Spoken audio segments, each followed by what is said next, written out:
This is Party of Six, a new concept in business television. We have a group of 4 business leaders from similar industries getting together for a business lunch, along with 2 CNBC Africa journalists. And we let the cameras roll. There'll be revelations. Actors now need to be business people as well. The hand that rocks the cradle is he who has the money and who puts money. There'll be opinions. Be ugly if you need to be ugly. Yeah. Let's not promote beauty and thinness and whatever. Let's just promote characters, real characters, and tell proper stories. I would love to see us fighting to make excellent theatre now, and excellent TV, and excellent films. There'll be controversies.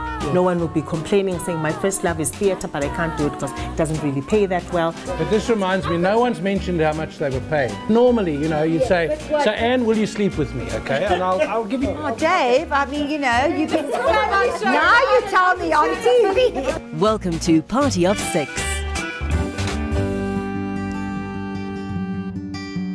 Today we're at Morel's Boutique Estate in Northcliffe. A magical place hidden under the canopy of age-old trees that line the estate, Morel's is a treasure beyond compare. Morel's boutique venue and guest houses encapsulate a pure and distinct escape of French Provençal appeal, rejoicing in old-school vintage allure. It's nothing short of a visual and sensory indulgence of a bygone era.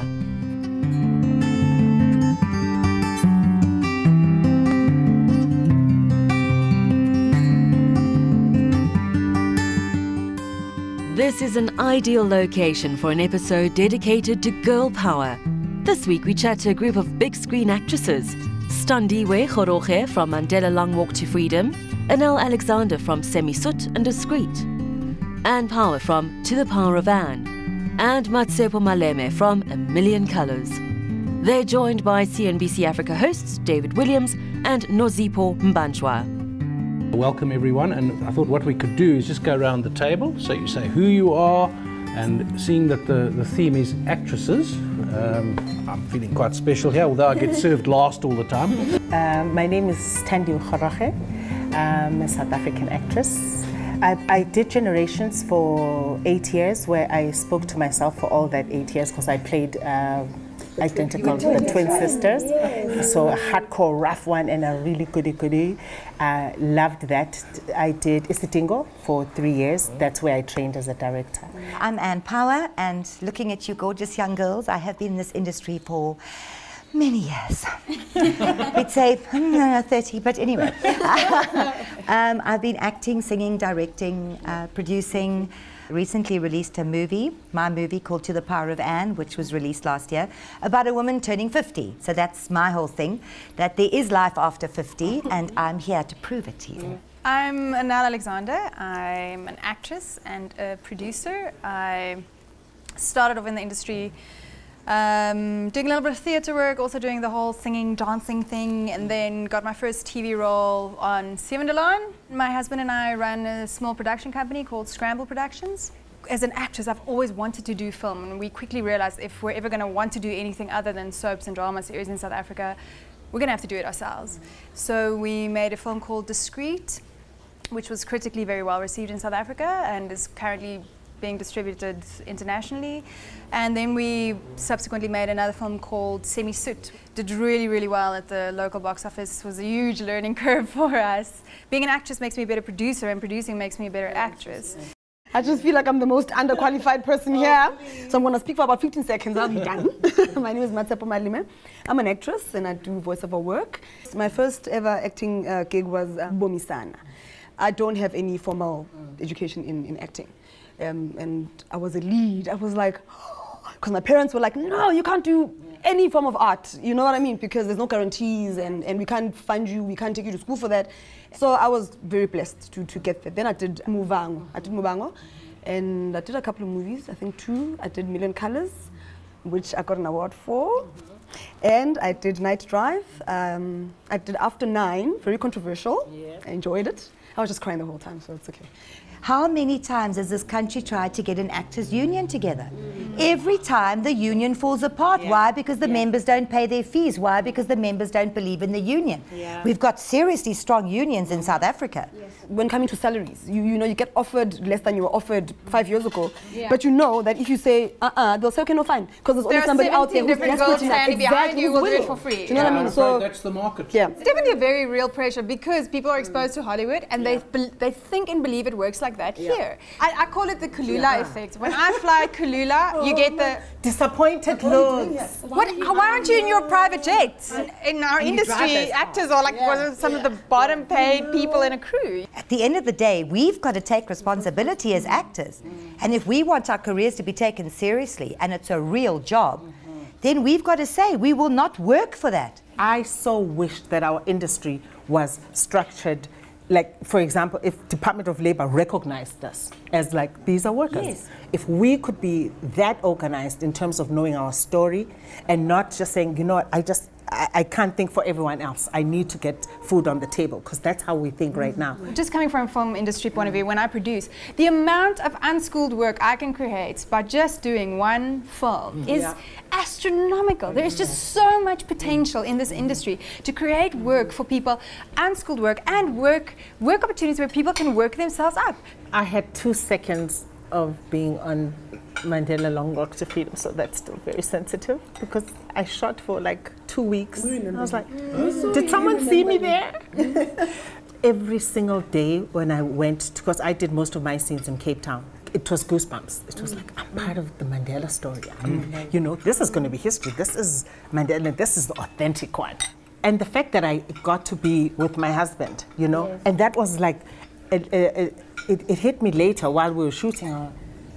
Tony's playing Walter and I'm here, because we were cast totally separately. You know, they cast him as Walter Sisulu. I cast me as Mama Albertina Sisulu. But the fact that we were just there together. So I asked him one day in his trailer, whenever there'll be any footage or history archives of the, you know, South African movies or any story on Mandela, we would be part of that. As an actress, it also infuriates me that they come here and shoot the Winnie Story with Jennifer Hudson in the lead. As a producer, I totally understand that. That producer needs to go back now and sell that film. That film will not sell with... I don't care if you have Connie Ferguson's name in the lead. They don't care. They don't know who that is. And it's still a business. It's called the film business for a reason. It was a scene where I was necklaced. Is that the scene you're talking about? Yeah. Oh, yeah, I remember that. Yeah. And I had a little baby that I left with a friend. I guess what happens is there's no other way. You have to tap into something that you've gone through that is closest to the most horrific thing that has ever happened to anyone. I've been through some horrific times in my life, and no, trust me, I have. So I just had to tap into that, and that's exactly what I did. And more than anything, just the thought of being necklaced, that already is enough. I was very drained afterwards, but I'd cry and scream, and then when they call cut, I would laugh. And I remember the director's wife came to me and said, I think you're not well. How do you cry that much? And it's so real, and you just laugh. And maybe I am crazy, but I had to do it a couple of times because I also believe in just really feeding you exactly what you fed me, and even if you don't, I believe in feeding you. That's fantastic. Just so that we can, you know, get it on that level, because otherwise then we bring each other down. But that's the art of a true performer. That's a true actor. I feel that media is one of the most powerful tools to reach people with, whether that is film, TV, radio, magazines, whatever. And I've always really had a heart to use it for good, because I really think you can use it to challenge audiences with, to make people think, to just challenge ideologies of communities, of countries. The SABC is still very constrictive. You have to write, or our national broadcasters, and you have to write a sitcom with a black girl living with a white girl, with an Indian girl in a wheelchair, which is still, it's wonderful. I understand they need to be politically correct. I understand there is a method behind that madness, but then what happens is most of what we get to see on our national broadcaster is just so diluted. There's no authenticity to it. Passion, there's no balls. Yes, That's the whereas thing, I'm a white Afrikaans woman. I cannot tell a story about a black girl living in a township. Other places where you can actually showcase local talent without having to pull in a big Hollywood name into the cast. It all depends on your investors, though. You see, if you've got, investors they want to have the main names in. You, as the film director or the producer, are very happy to use whatever we've got, which we've got a lot. But if you want to invest, you want to get your movie out there, you need investors, and no investor's going to put his money down if he doesn't know who the artists are. The thing is about South Africa is our budgets are so limited. I have no budget to market my film. Hollywood, if they spend 200 million making a film, they spend 200 million marketing it. I don't even have 2, 3, 4, 5 million to make my film, never mind market it. So that means I have to star-stud my cast because I cannot afford marketing. Publicity is for free, which means I need free publicity, which means I need to put somebody in my film who Roy Roosa and You Magazine and Kwela and you guys are prepared to feature on their, and that makes it a difficult ballgame because you need that package to be right. Because we've got such a small acting fraternity, the amount of people that we can choose from who have that star package and then can deliver on the performance that they need to is tiny. Well, you say investor, and of course the point about investor, either you're in it because you believe in it, and it's like people in horse racing. No one makes money out of horse racing. You do because you like horses. You know, you spend money. It's exactly that. So it's not an investment. A racehorse is not an investment. So is a movie an investment? Well, it is if it gives you a return. But if you get a tax break, and if you can actually, then you do get a return. If you get something from the so-called people up there saying, look, if you make a movie, we'll give you this and we'll give you that because we're growing the industry and you're also making a little bit of you're getting a tax break. The thing is, no sane businessman will invest in film. There is no... You can't say that on CNBC. No, but... Don't disregard that. That is why you need an investor that actually cares for film as well, has a passion for it, and has some disposable income. Yes, it's exactly that. And cares and wants to be part of the magic of the movies.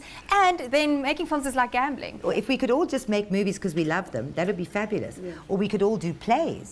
But we need to also look at it as a business person, and that's what actors now need to be business people as well. From a producing point of view, you get two types of film. The one type of film is when you get grants, you get soft funding, you get money from this embassy and that country, whatever. Then you don't give a damn about whether you're going to make that money back or not. Then you get films like when we made Semi-Suit. It was all private funding, it was private equity. I have to make that money back, which then means I make a completely different film. Because on which we got quite slated about in the industry about how commercial it was. And I'm like, I unashamedly made a commercial film. Good for you. And guess what? I'm one of 3 out of 40 films in South Africa that made their money back. Because I wish our training, whether fast it is, I wish there was a degree in business. You have the art of, the business managing yourself as a brand. Managing yourself as a is. brand. Because suddenly you're in this industry like, oh, you're a brilliant brand. You're like, what's that brand? What should I do now? How you carry yourself and blah, blah, blah. This thinking of everything that we're saying will probably be consolidated because everyone will be thinking of themselves as business. And they'll be like, no, don't mess with us. We know our story. This is who I am as a business. So it might, I think. Because we are the brand. The individual is the brand. It's like a salesman. The salesman is selling his product. We're selling ourselves. So, and we've got to keep ourselves out there. Because, for the longest time, I've always just been that person who just goes to set and goes back home. And, I don't go to functions. I don't, probably because I was cautious, but subconsciously as well. I wasn't conscious about it. But I've just recently realized that you've got to actually, you've got to be out there. Choose your places, yes, but you've got to be out there for you to be a brand.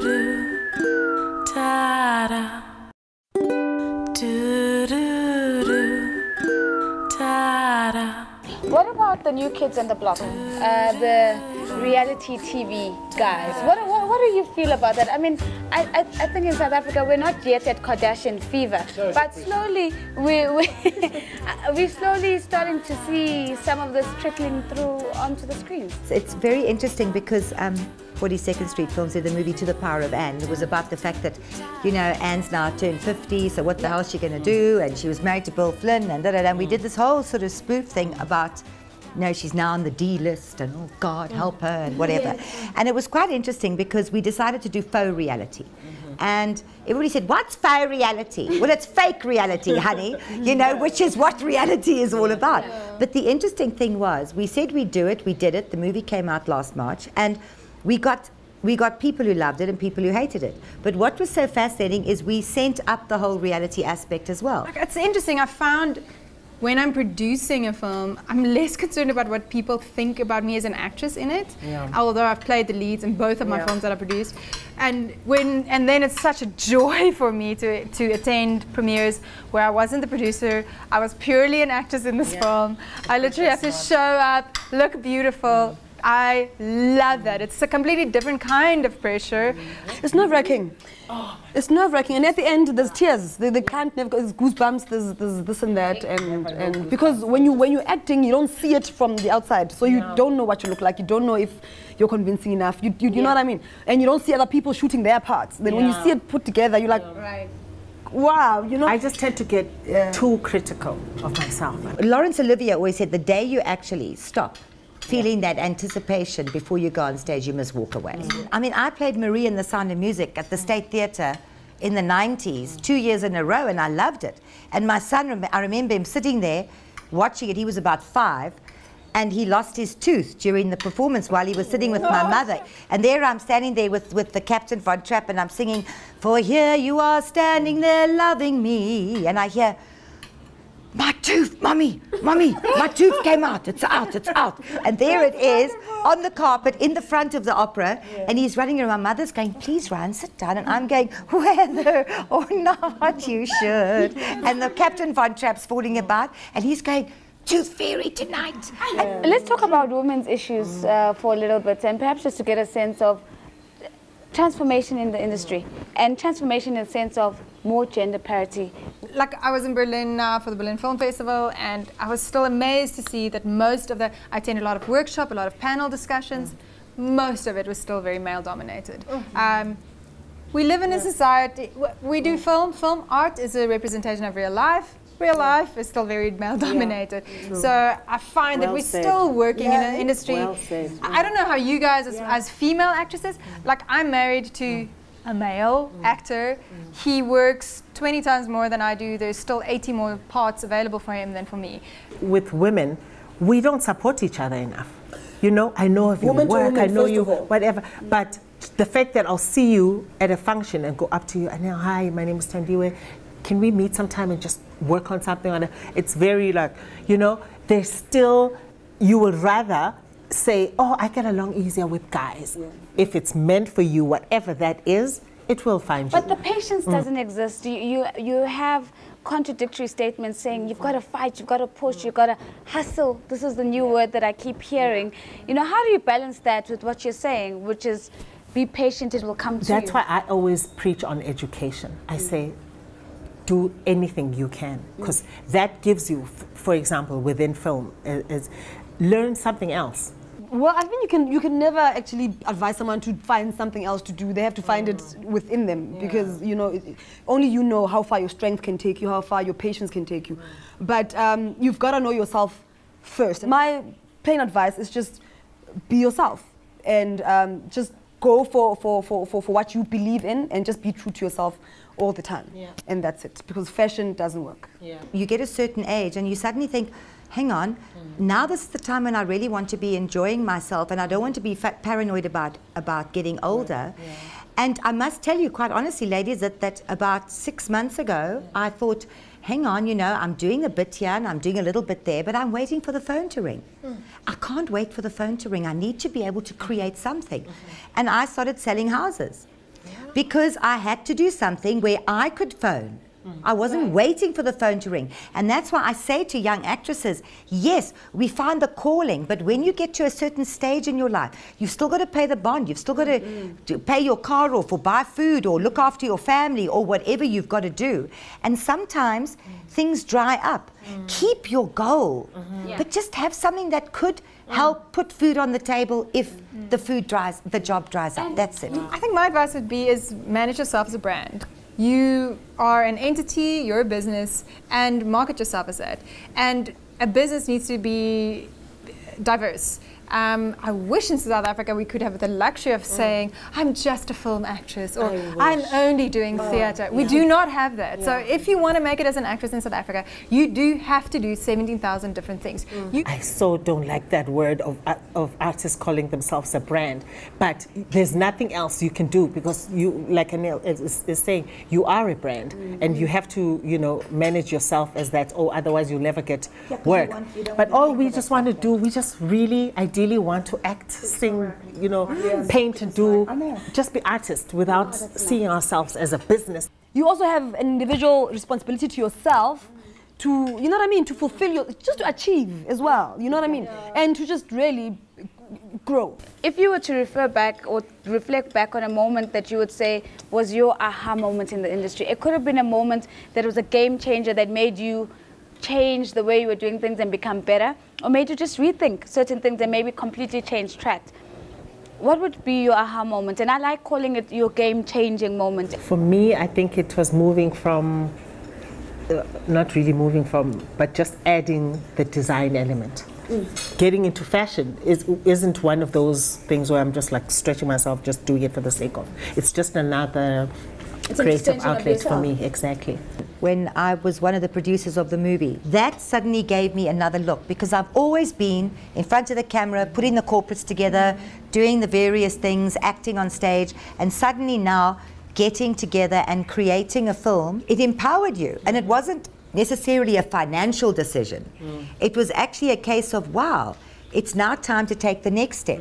And then suddenly you look at other areas of your life and you see how everything, as you say, is an extension of yourself. Giving birth to my baby girl, because like I was saying, you know, you are selfish with life. You do whatever you want to do whenever, and you know, I'm fine. Whether I sleep and I eat, it's okay, whatever. I feel like I have a responsibility to teach. Because now I've got this little girl who's there, and I feel she's got to know from her blood more than learn things from the outside. So I have stories to tell. I have things that I've gone through. I'm not the only one. People have. But I do believe that when you're a face, somehow people do listen. And you can change, whether it's one or two people, that's enough got a platform. for me. Exactly. People think, because you're out there, they think everything came on a silver platter. And that's why you've got to come out and speak out of the hardships as well, to say to them, look, this is not a pity party. I'm victorious. I'm where I am. And actually, I was abused a couple of years ago by a boyfriend and this and this and that. But I had to, you know what I mean? But I was strong enough to say no. And you are strong enough to say no as well and be who you. Because I didn't do a lot of things because I was dating somebody who said, why you want to be more famous? You dancing, want to be wearing your tights and going like this and doing like that. You know, so I didn't do a lot of things that I wanted to do. So it's for me to say, this is the time to say no. This is your time now. But I'm not moaning, I'm not groaning. I'm saying, I did it. You can do it too. And that's what it's about. Because people think, on with it. Exactly. Because people think when you're an actress and you're there, everything is easy. But now your aha moment. It was realizing when we made our first film that we're responsible for our own journeys. I can sit around and wait for Steven Spielberg to call me to star in his next film, which is probably only going to happen in 2-3 months' time. Or I can make it happen for myself. And I think people most of the time look at Hollywood and they're like, that's how it is. And that is that star system, and I'm going to be famous and a star. And that happens to 0.0005% of the population of actors. The rest of us have to work very, very hard. Also, that misconception I think that a lot of us as actors have in South Africa is that I'm right for every part. It took me quite some time to realize, no, I'm not.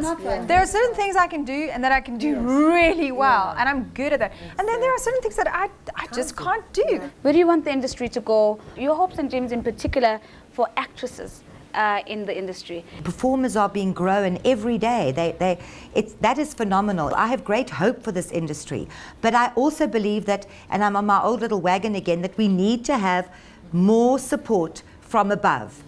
And that's got to be from the powers that be that control this country. As much as we love our sport, we need to encourage younger people to get involved. We have the best stories, we have the richest cultures, and the most diverse. And why can we not monopolize and use that in the best possible way? And as long as we're not structured from above, like you were saying, we'll just keep on having these conversations again that just end up nowhere. We need the right people in the positions that could understand our industry. Talking about unions as well, because there has to be a balance. We're complaining at home, sitting there on a couch, and nobody is actually pushing the system to actually better itself as well, so that we can also get paid the money that we deserve. But we've got to fight the fight, and you can't sit back and expect Standiwe and Alexander to do everything for you. So we've got to come to a point where we do become family, and we educate ourselves about the industry as well. Be ugly if you need to be ugly. Let's not promote beauty and thinness and whatever. Let's just promote characters, real characters, and tell proper stories. You know what I mean? I think for me, for the longest time, we were fighting to make theatre and fighting to make film and fighting to make TV. Now we're doing that. I would love to see us fighting to make excellent theatre now, and excellent TV and excellent films. Have authentic Zulu and Sotho and Xhosa and Afrikaans voices without us trying to always make this mixing pot of that just ends up tasting bland. Like us supporting each other in our work, encouraging each other and inspiring each other, and through that really creating a truly uniquely rainbow nation of film and storytelling. It took ladies to get champagne. This is the first time we've had champagne on the show. So for that, cheers! Cheers! Thanks, NBC Africa. Cheers, guys. Thank you so much for making the time. Much appreciated. Really insightful. Cheap free food and champagne. We'll be there. After their delicious meals, Morels generously offered the hard-working actresses a chance to relax and unwind in their on-site spa with manicures and a massage.